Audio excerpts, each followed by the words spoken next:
অন্তর্বর্তী সরকারের সংবাদ সম্মেলনে জাতীয় নির্বাচনের দিনই গণভোটের নির্দেশনা আসতে পারে বলে জানিয়েছেন অনলাইন অ্যাক্টিভিস্ট পিনাকি ভট্টাচার্য। এছাড়া আগামী ডিসেম্বর মাসে 2 ছাত্র উপদেষ্টা পদত্যাগ করবেন বলে জানান তিনি। সোমবার নিজের ভেরিফাইড ফেসবুক পেজে দেওয়া এক পোস্টে এসব তথ্য জানান পিনাকি ভট্টাচার্য।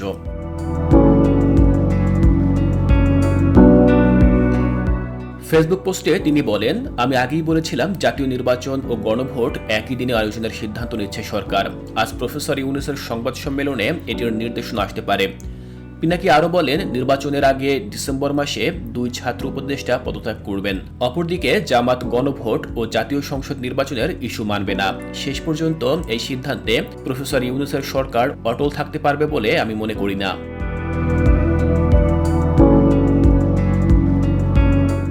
সর্বশেষ তিনি বলেন, অনেক জটিলতা আছে এখনো, সেগুলো বিবেচনায় নিয়ে সবাই নির্বাচনের জন্য প্রস্তুত হয়ে যান। এবার খেলা হবে সমানে সমান। অন্তর্বর্তী সরকারের উপদেষ্টা পরিষদে ছাত্রদের প্রতিনিধি হিসেবে আছেন আসিফ মাহমুদ ও মাহফুজ আলম। নাহিদ ইসলাম উপদেষ্টা পরিষদ থেকে পদত্যাগ করে নতুন রাজনৈতিক দল এনসিবির আহ্বায়কের দায়িত্ব পালন করছেন।